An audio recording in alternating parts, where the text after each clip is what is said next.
Friends नमस्ते मु संजू आपन स्वागत करछि आ गोटे फ्रेश ब्लॉग को आशा करछि ठाकुर दया समस्त भल थिबे आमे भी भल अछु। आज मु गोटे नुआ डिश करबी सेथि भाविले आपन संगे शेयर करछि कखारुर हलवा पानी कखारु हलवा आ ये जिनसटी एते टेस्ट पूरा अमृत। थरे मु आम बापा नहीं नना तैयारी करी नना पूरा खाई एते खुशी हेले बोले पूरा जमी अमृत अमृत परी लगुच। आपण मैंने आज ब्लॉग टी देखु देखिपारे जानीपारे जो कखारु हलवाटा केमिति करुचंदी जदि जानी थे आपने कमेंट रे जनइबे। चलतु जीवा आज पानी कखारुर हलवाटी तैयारी करबा आ स्किप करदेले जानी परियनी। चलतु जीवा आर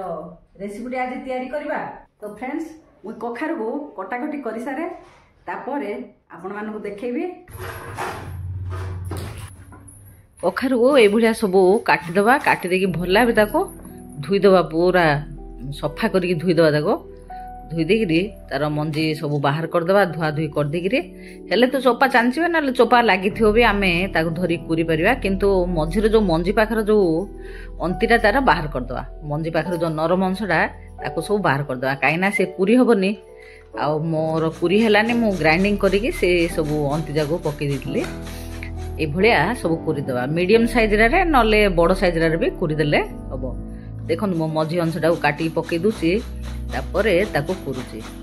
चोपा थिले भी चलिबो धरिकी कुरिया पई सज हबो नहले भी चोपाटा को बाहर करदेले भी हबो। तार पानीटा को छाणीबा किंतु मु प्रथमे जो करूथली कखारु हलवा पानी को बाहर करनथली सेई पानी सह बसई दोथली सिझिया पई किंतु टिके पानी बाहर करदबा काई ना गैस बेसी सरीबो आ पूरा पानी बाहर करियानी पानी बाहर करदेले सिझिबोनी ता पानी ता देहरे सी सिझिबो सेई पानी देहरे ही सिझिबो सेते पूरा पानी बाहर करिना अल्प टिके टिके ताको चिपी देकी पानीटा टिके बाहर करदबा चिपुड़ी देकी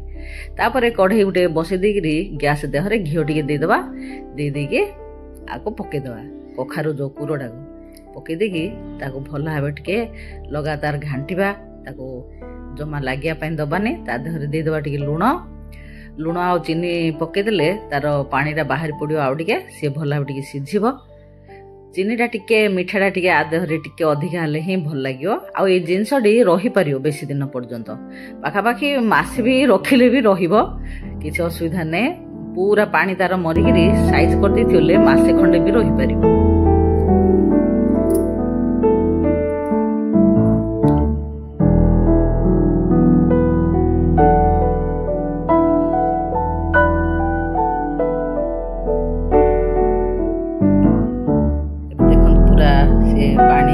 बाहरी पड़े चीनी पकई मु चाहाटा पीदेवा जाइली चाहाटा पीदी आसला से पूरा सिझिकी पूरा पानीटा सुखिया को हेलानी ताको लगातार टिके घांटुथुआ तापरे मु आउ गोटे प्यान बसईकरी सी तो सिझी सारानी टिके लेट हबो ये जो जिनसटी टिके डेरी हबो करिया पे आ जे मु बसईदेली गोटे प्यान ता देहरे घिओ टिके देकी किसमिस टिके अधिका दबा देहरे किसमिस टिके काजू टिके आउ चारमगज टिके मु पकईछि आउ तेजपत्र अलैच सब पकई देछि टिके छोट अलैचटा पकईछि ताको भल भाबे घिओ रे भाजी देगिरि ता देहरे आको पकई दे ताको टिके भाजी दवा साइज रे भाजी देगी दे दवा ता देहरे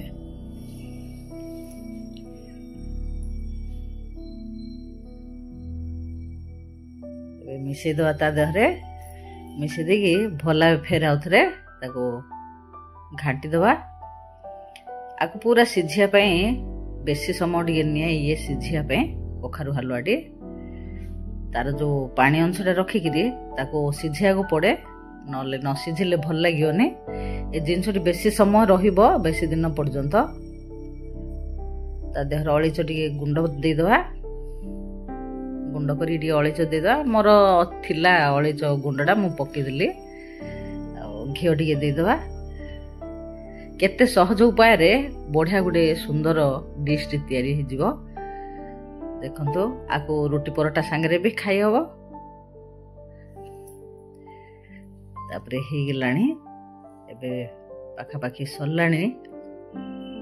टिके पानी अच्छे टिके पानीटा मरी गेले पानीटा टिके मारी देले ही तार भल से